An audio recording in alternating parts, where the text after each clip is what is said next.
Hello everyone সকলোকে স্বাগতম জনাইছো লাভলি ষ্টাডিজ ইউটিউব চেনেলৰ নতুন এটা ভিডিও লৈ আজি আমি অল আসাম কম্পাৰেটিভ এক্সামৰ সহায়ক হোৱাকৈ কেইটামান খেলৰ বিষয়ে প্ৰশ্ন লৈ আহিছো সেই প্ৰশ্ন উত্তৰ বিষয়ে আজি আলোচনা কৰিম তো বলকচোন বেছি পলম নকৰি আজিৰ ভিডিওটো আৰম্ভ কৰো আজি আমাৰ ফাৰ্স্ট কোৱেশ্যনটো দিয়া আছে বিশ্বৰ আটাইতকৈ পুৰণি খেলবিধ কি বিশ্বৰ আটাইতকৈ পুৰণি খেলবিধ কি সুধিছে তলত অপশন 4টা দিয়া আছে অপশন 4টাৰ মাজৰ শুদ্ধ উত্তৰটো হ'ব অপশন এ ধনুবিদ্যা বিশ্বৰ আটাইতকৈ পুৰণি খেলবিধ হৈছে ধনুবিদ্যা নেক্সট কোৱেশ্যন অৰ্থাৎ 2 নম্বৰ কোৱেশ্যনটো সুধিছে অলিম্পিক খেল কেই বছৰৰ মূৰত পতা হয় অলিম্পিক খেল কেই বছৰৰ মূৰত পতা হয় সুধিছে তলত অপশন 4টা দিয়া আছে অপশন 4টাৰ মাজৰ শুদ্ধ উত্তৰটো হ'ব অপশন এ 4 বছৰ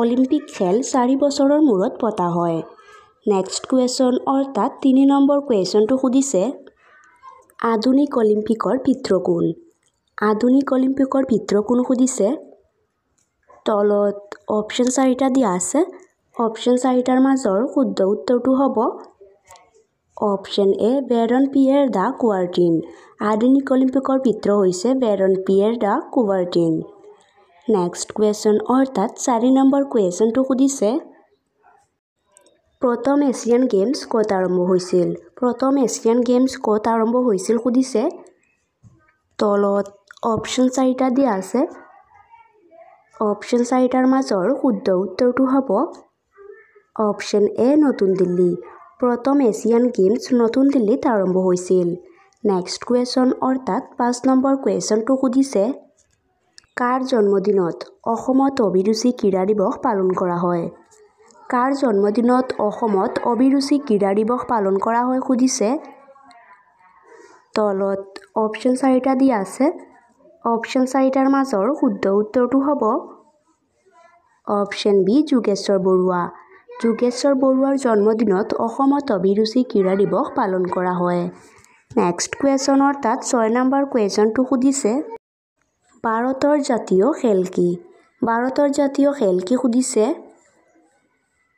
তলত অপশন 4টা দিয়া আছে অপশন 4টাৰ মাজৰ শুদ্ধ উত্তৰটো হ'ব অপশন সি হকি ভাৰতৰ জাতীয় খেল হৈছে হকি নেক্সট কোৱেশ্যন অৰ্থাৎ 7 নম্বৰ কোৱেশ্যনটো সুধিছে হকি খেলৰ জন্মস্থান ক'ত হকি খেলৰ জন্মস্থান ক'ত সুধিছে তলত অপশন 4টা দিয়া আছে অপশন 4টাৰ মাজৰ শুদ্ধ উত্তৰটো হ'ব অপশন বি ভাৰত হকি খেলৰ জন্মস্থান হৈছে ভাৰত নেক্সট কোৱেশ্যন অৰ্থাৎ 8 নম্বৰ কোৱেশ্যনটো সুধিছে দবা খেলৰ উৎপত্তি কোনখন দেশত হৈছিল দবা খেলৰ উৎপত্তি কোনখন দেশত হৈছিল সুধিছে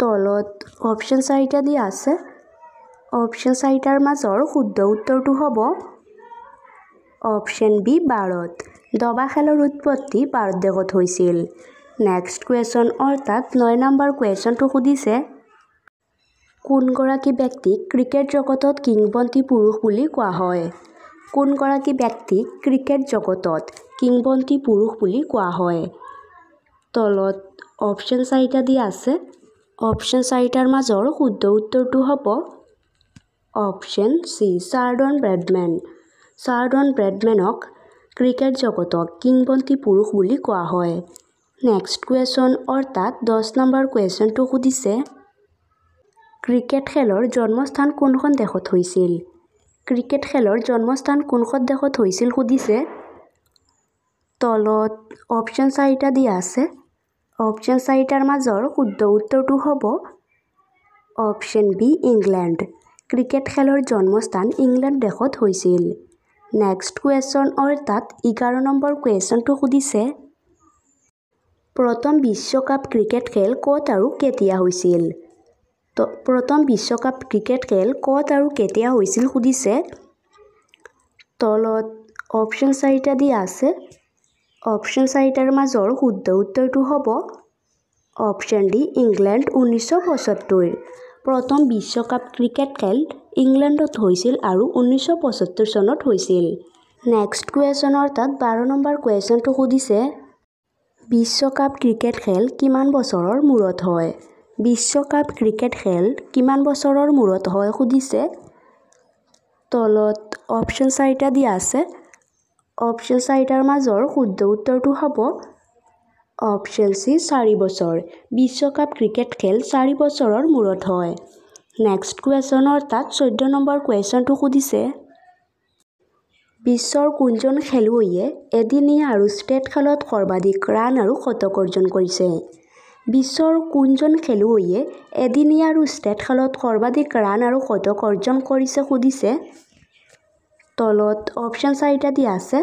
অপশ্যন 4টাৰ মাজৰ শুদ্ধ উত্তৰটো হ'ব অপশ্যন এ শচীন তেণ্ডুলকাৰ। বিশ্বৰ শচীন তেণ্ডুলকাৰ খেলুৱৈয়ে এদিনীয়া আৰু টেষ্ট খেলত সৰ্বাধিক ৰান আৰু শতক অৰ্জন কৰিছিল। নেক্সট কুৱেশ্যন অৰ্থাৎ 15 নম্বৰ কুৱেশ্যনটো সুধিছে। বাস্কেটবলৰ জন্ম কোনখন দেশত হৈছিল? বাস্কেটবলৰ জন্ম কোনখন দেশত হৈছিল সুধিছে। তলত অপশ্যন 4টা দিয়া আছে। অপশ্যন 4টাৰ মাজৰ শুদ্ধ উত্তৰটো হ'ব অপশ্যন ডি আমেৰিকা। বাস্কেটবলৰ জন্ম আমেৰিকাত হৈছিল। নেক্সট কুৱেশ্যন অৰ্থাৎ 16 নম্বৰ কুৱেশ্যনটো সুধিছে। টেনিছ খেলৰ জন্ম কোনখন দেশত হৈছিল? টেনিছ খেলৰ জন্ম কোনখন দেশত হৈছিল সুধিছে। তলত অপশ্যন 4টা দিয়া আছে। অপশ্যন 4টাৰ মাজৰ শুদ্ধ উত্তৰটো হ'ব অপশ্যন এ ফ্ৰান্স। টেনিছ খেলৰ জন্ম ফ্ৰান্স দেশত হৈছিল। নেক্সট কুৱেশ্যন অৰ্থাৎ 17 নম্বৰ কুৱেশ্যনটো সুধিছে। অলিম্পিকত প্ৰতিনিধিত্ব কৰা প্ৰথমগৰাকী ভাৰতীয় মহিলা এথলেট কোন? অলিম্পিকত প্ৰতিনিধিত্ব কৰা প্ৰথমগৰাকী ভাৰতীয় মহিলা এথলেট কোন সুধিছে। তলত অপশ্যন 4টা দিয়া আছে। অপশ্যন 4টাৰ মাজৰ শুদ্ধ উত্তৰটো হ'ব অপশ্যন ডি মেৰী ডিচুজা। অলিম্পিকত প্ৰতিনিধিত্ব কৰা প্ৰথমগৰাকী ভাৰতীয় মহিলা আছিল মেৰী ডিচুজা। নেক্সট কুৱেশ্যন অৰ্থাৎ 18 নম্বৰ কুৱেশ্যনটো সুধিছে।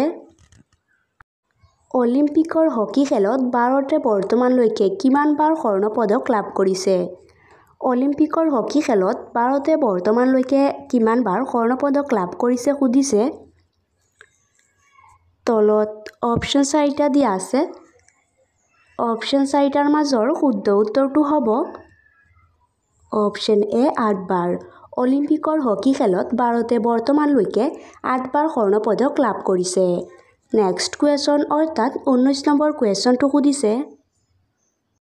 বিশ্বকাপ ফুটবলৰ আয়োজক ফিফাৰ চৰকাৰী ভাষাটো কি? বিশ্বকাপ ফুটবলৰ আয়োজক ফিফাৰ চৰকাৰী ভাষাটো কি সুধিছে। তলত অপশ্যন 4টা দিয়া আছে। অপশ্যন 4টাৰ মাজৰ শুদ্ধ উত্তৰটো হ'ব অপশ্যন এ স্পেনিছ। বিশ্বকাপ ফুটবলৰ আয়োজক ফিফাৰ চৰকাৰী ভাষাটো হৈছে স্পেনিছ। নেক্সট কুৱেশ্যন অৰ্থাৎ 20 নম্বৰ কুৱেশ্যনটো সুধিছে। বিশ্বকাপ ক্ৰিকেটত হেট্ৰিক কৰা প্ৰথমজন খেলুৱৈ কোন? বিশ্বকাপ ক্ৰিকেটত হেট্ৰিক কৰা প্ৰথমজন খেলুৱৈ কোন সুধিছে। তলত অপশ্যন 4টা দিয়া আছে। অপশ্যন 4টাৰ মাজৰ শুদ্ধ উত্তৰটো হ'ব অপশ্যন এ চেতন শৰ্মা।